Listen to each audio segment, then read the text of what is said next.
Esta é uma das mais conhecidas praças da cidade do Porto, a Praça de Carlos Alberto. Mas só tem esta designação desde meados do século XIX. Com efeito, até aí e durante muito tempo, esta era a praça, o largo dos ferradores. Isto porque os ferradores se concentravam em grande número neste local, porque daqui partiam duas importantes estradas, duas das mais destacadas vias que ligavam o Porto ao norte do país. Com efeito, aquela que é hoje a Rua de Sedufeita era a estrada antiga pelo litoral, a estrada que se dirigia para a Póvoa e depois para Viana do Castelo. Já a Rua das Oliveiras, prosseguindo pela Rua dos Mártires da Liberdade, era a antiquíssima estrada romana que seguia em direção a Braga. E por isso, dada a importância viária deste lugar, a concentração dos ferradores, mas também, e porque havia muito espaço, este ser um sítio privilegiado de feiras. A Feira dos Moços, a Feira das Caixas, a Feira dos Bois.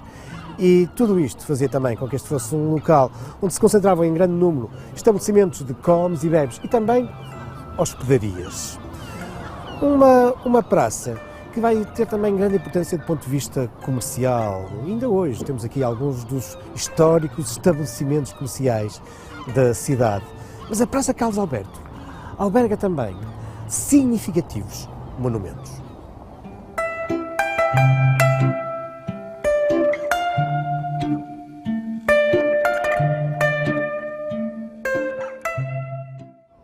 Em 1928, quando se completam 10 anos sobre o final da Primeira Guerra Mundial, a cidade vê nascer um monumento, bem aqui no centro da Praça Carlos Alberto, um monumento às vítimas, aos soldados desaparecidos nos cenários da Primeira Guerra Mundial. É um monumento que, em boa verdade, veio substituir um outro que já aqui existia, mas com a qual a cidade nunca teve grande empatia, era muito criticado. Ao contrário do que aconteceu com este. Há uma enorme afeição dos portuenses em relação ao monumento que ficará conhecido como o Monumento ao Soldado Desconhecido. Curiosamente, o autor desta escultura é um então jovem desconhecido escultor, Henrique Moreira, que, no entanto, durante as décadas seguintes, virá a ser o fabuloso criador de muitos outros monumentos e famosas estátuas da cidade. Mas a Praça Carlos Alberto continuará a marcar a história do Porto e do país, nomeadamente em 1958, quando o edifício do piso térreo possuía, ainda hoje possui, o Café Luso, vai ver nascer a sede de campanha eleitoral de Humberto Delgado. O general faz tremer a ditadura de Salazar. Muito pressionado pela comunidade internacional, o ditador vai criar uma suposta eleição presidencial livre, democrática. Sabemos bem que não foi isso que aconteceu, mas a expectativa dos portugueses é grande. E quando Humberto Delgado se desloca ao Porto, é recebido por uma enorme multidão na estação de São Bento e depois aqui, na Praça de Carlos Alberto. As fotografias desse dia, do momento em que o general sem medo vem à varanda da sua sede de campanha, são bem conhecidas e falam-nos bem da enorme multidão que aqui se reuniu. Muito mais recentemente, aquela que foi uma das últimas criações do escultor José Rodrigues evoca exatamente a figura do general Humberto Delgado, aqui na Praça Carlos Alberto.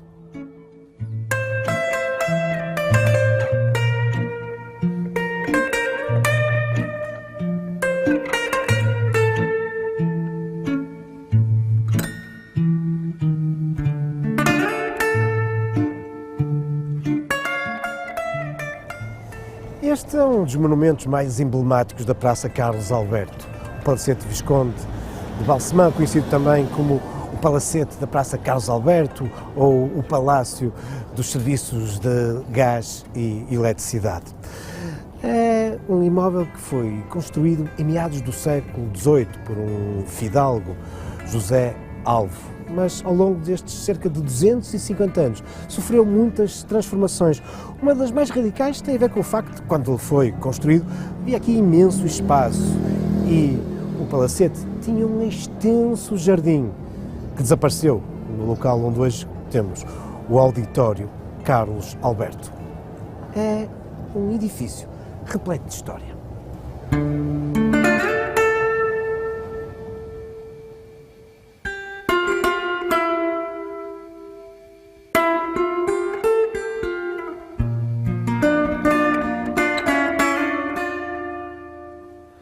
A filha de José Alvo, o fidalgo que mandou construir o palacete, vai casar com aquele que se virá a tornar em 1802 no segundo Visconde de Balsemão.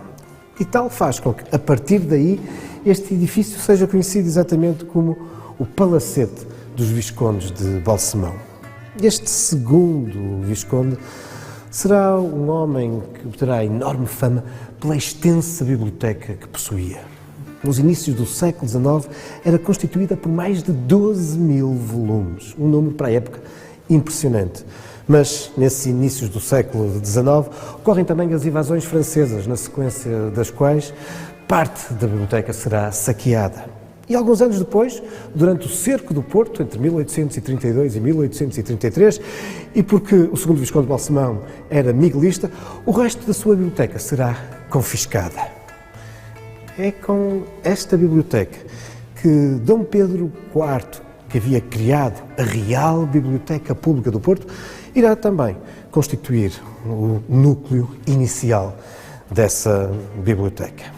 Uma biblioteca que, durante a sua vida, o Visconde fazia questão de permitir o acesso, abrindo as portas da sua casa, aos estudantes da Escola Politécnica do Porto, que há de estar na origem, já no século XX, da Universidade. Aliás, não deixa de ser curioso que, já depois do cerco do Porto, e porque as principais instalações da Academia Politécnica tinham sido ocupadas como hospital, ela vai funcionar aqui, neste edifício, entre 1834 e 1837.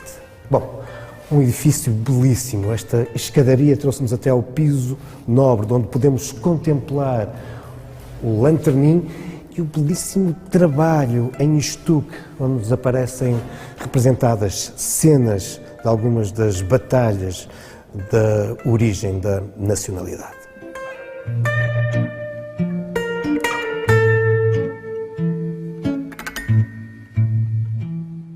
A riqueza ornamental desta casa é também evidente naquela que é uma das suas principais salas, a sala de baile. Os motivos decorativos, nomeadamente em estuque, apresentam-nos instrumentos musicais, mas também músicos, compositores, bailarinas. E este é um espaço que se vai tornar uma referência na cidade na segunda metade do século XIX, depois de, em 1854, o edifício ser adquirido por José António Bastos, aquele que será o Visconde e depois o Conde da Trindade. Eram famosos os bailes, as recepções que aqui tinham lugar durante a vida do Visconde. A sua viúva irá permanecer aqui até 1895.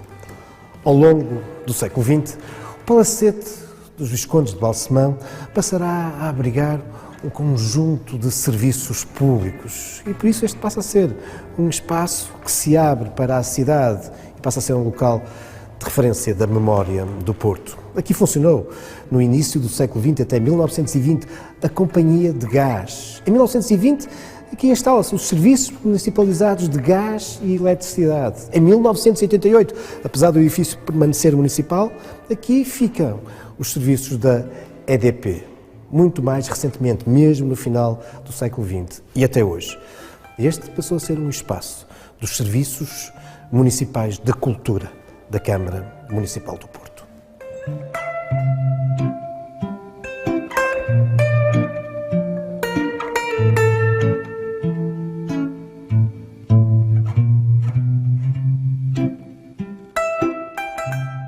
Mas recuemos um pouquinho na nossa história. Isto porque, durante o período que mediou a época em que o Palacete pertencia aos Viscondes de Balsemão e depois aquele em que passou para a posse do Visconde da Trindade, ou seja, Durante a década de 40 e parte de 50 do século XIX, este palacete foi uma hospedaria. Uma das mais famosas e qualificadas hospedarias da cidade do Porto, a Hospedaria do Peixe, tendo em conta o nome do seu proprietário, António Bernardino Peixe, que já tinha um estabelecimento com esse nome na Rua do Bom Jardim. Uma hospedaria que ficará na história devido a um hóspede, um célebre hóspede, que aqui ficou apenas 8 dias, entre 19 de abril e 27 de abril do ano de 1849. O rei Carlos Alberto da Sardenha. Aqui, nesta sala, que a tradição diz ter sido o quarto onde o rei se hospedou, podemos observar várias peças que se referem a essa passagem do monarca. Placas da família real portuguesa que passou por aqui para visitar os antigos aposentos do rei Carlos Alberto. Livros, uma bandeira italiana. Tudo isso evoca a passagem do monarca por este compartimento, onde esta memória, esta peça em mármore, nos evoca, de facto, a presença desse rei que tanto marcou a cidade do Porto. Mas porquê? E quem era, afinal, o rei Carlos Alberto?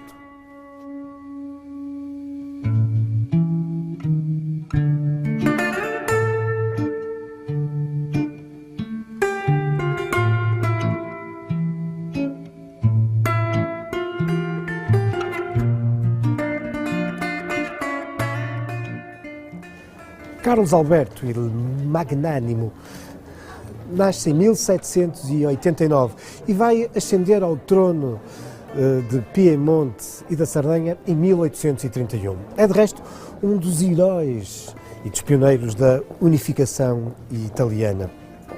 É também um rei liberal. Acabará por se envolver numa guerra com a Áustria absolutista, nomeadamente em torno da posse de uma região, Ticino. Em 1849, na sequência da Batalha de Novara, que perde contra os austríacos, vê-se obrigado a resignar. Deixará a coroa ao seu filho, o rei Vítor Emanuel, e tem que partir para o exílio. Uma longa viagem de 27 dias que o fará cruzar todo o sul da França, o norte de Espanha e, a partir de Valença, entra em Portugal. Carlos Alberto vem acompanhado apenas por 2 criados e, a partir de Tui, pelo proprietário da estalagem onde se havia hospedado e que provavelmente será o responsável por lhe indicar aqui no Porto a Hospedaria do Peixe. Aliás, esse homem faz também toda esta viagem final até ao Porto. Mas Carlos Alberto vem doente, muito doente. Ele havia contraído tuberculose. E, apesar de achar que vem mais ou menos incógnito, a verdade é que vai passando a notícia de que ele se dirige para o Porto. Mas porquê o Porto? Porquê é que este rei, que nunca tinha estado na cidade, porquê é que este rei que abdica e que tem que procurar um local para exílio, provavelmente sabe que será também a sua última residência, porque ele tem consciência de como a doença que contraiu lhe será fatal, veremos isso de uma forma resignada, como ele enfrentará os últimos dias de vida. Porquê é que ele escolhe o Porto? Na boa verdade, não sabemos, nunca foi escrito, mas é muito provável que isso tenha a ver com a imagem que a cidade do Porto tinha nessa época por toda a Europa. Não nos podemos esquecer que o Porto tinha vivido poucos anos antes o cerco do Porto.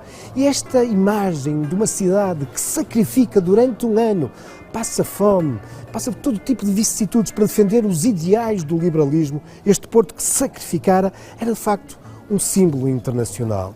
E por isso, muito provavelmente, Carlos Alberto quis escolher o Porto como a sua última residência. Chega ao Porto, onde uma enorme multidão o acolhe, nomeadamente aqui, na Rua de Sedufeita, a última etapa antes de chegar à Hospedaria do Peixe. Recusa alojamento. O próprio bispo disponibiliza o paço episcopal. Mas Carlos Alberto insiste em ir para a Hospedaria do Peixe, porque ele tinha outros objetivos.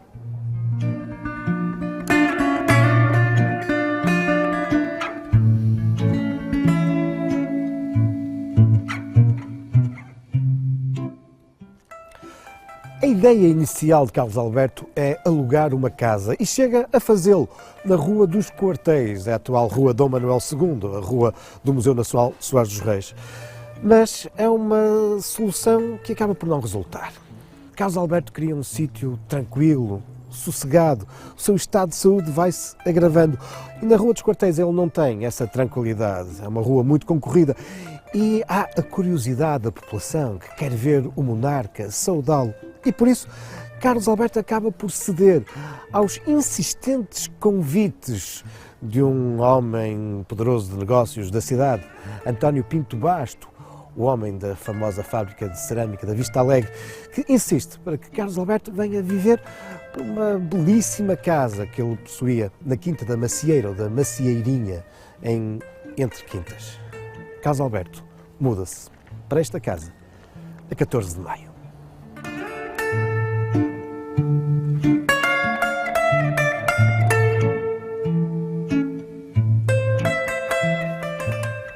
A Casa da Quinta da Macieirinha é, nos nossos dias e desde 1972, um importante museu tutelado pela Câmara Municipal do Porto, o Museu Romântico. Um museu, uma casa, onde a memória da passagem do rei Carlos Alberto por este edifício nos é recordada de um modo privilegiado. Não só através deste magnífico óleo pintado já depois da sua morte, em 1852, e que recorda esta ligação do monarca à cidade do Porto, uma vez que o cenário, o fundo deste retrato é exatamente o Porto, mas também porque aqui foi remontado o quarto onde o rei passou os últimos dias da sua vida. Sim, os últimos dias. O seu estado de saúde vai-se agravando de um modo muito significativo. Alguns dos principais médicos da cidade são chamados para acompanhar o monarca. Em Lisboa, a rainha Dona Maria II envia o médico particular do rei consorte, do rei Dom Fernando. Entretanto, um primo de Carlos Alberto, príncipe da Sardenha, vem também para o Porto, acompanhado por um destacado professor de medicina. Mas o veredito de todos os médicos é unânime. Já não há nada a fazer.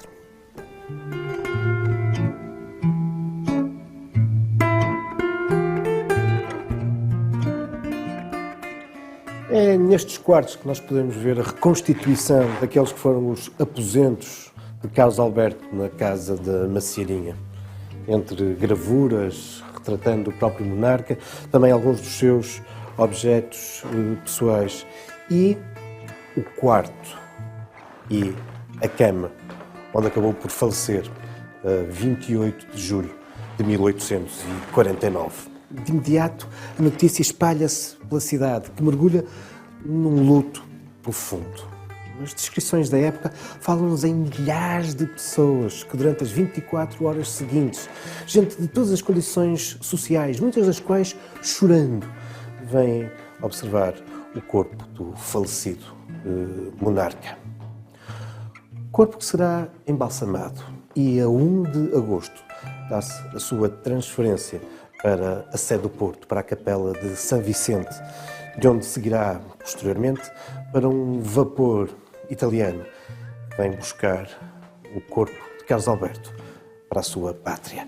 E as descrições dessa última viagem de Carlos Alberto na cidade voltam a ser impressionantes. Uma multidão imensa acompanha o cortejo fúnebre desde a Sé até à Ribeira. E alguns dos italianos que vêm a bordo não deixam de evocar uma outra cena verdadeiramente pungente. Que milhares e milhares de pessoas se vão distribuindo ao longo das margens do Douro, desde a Ribeira até à Foz do Douro, acenando lenços brancos ao barco que vai sair pela barra do Douro. Uma cidade que durante algumas semanas contactara com aquele monarca, mas que jamais o esquecerá e que agradece o facto de ele ter escolhido o Porto como a cidade liberal para a sua última residência.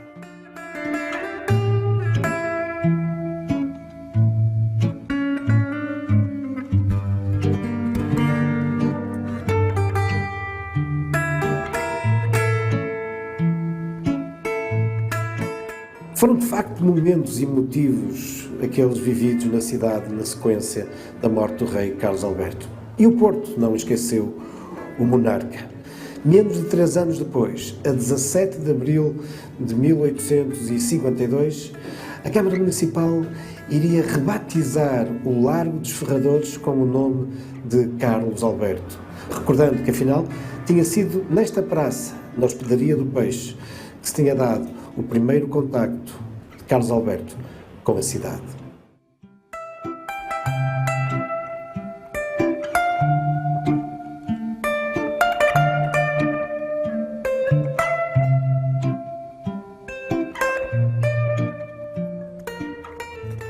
Um ano depois, em março de 1853, chega ao Porto a princesa Augusta de Monleá.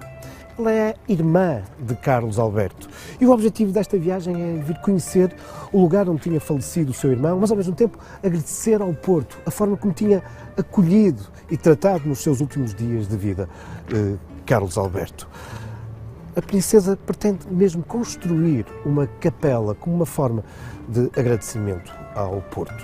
Acabará por escolher o local a algumas dezenas de metros de distância da casa da Quinta da Macieirinha.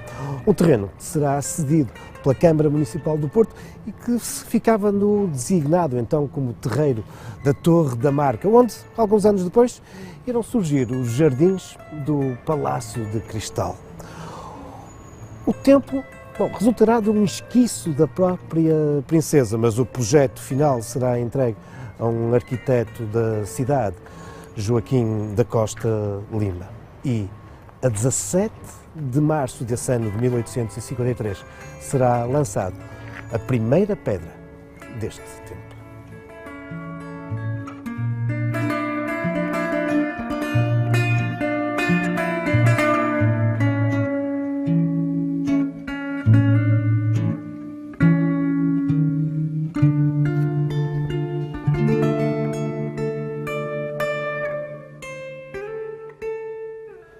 Apesar do precoce início das obras, a verdade é que uma série de vicissitudes farão com que elas se prolonguem durante quase 8 anos.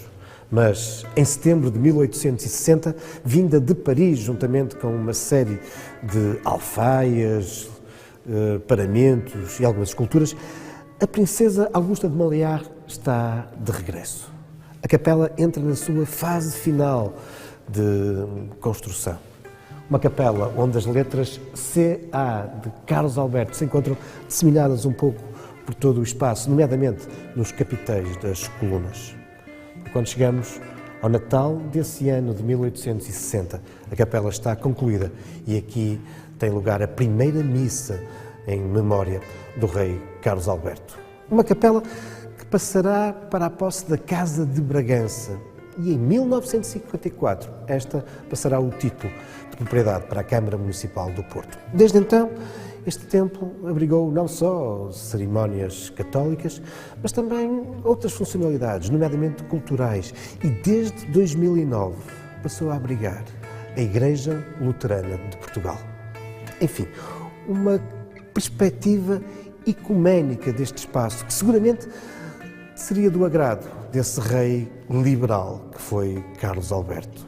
A perspectiva ecuménica é outra das características da cidade liberal do Porto. Mas isso são já outros factos, também outras lendas, futuros caminhos da história.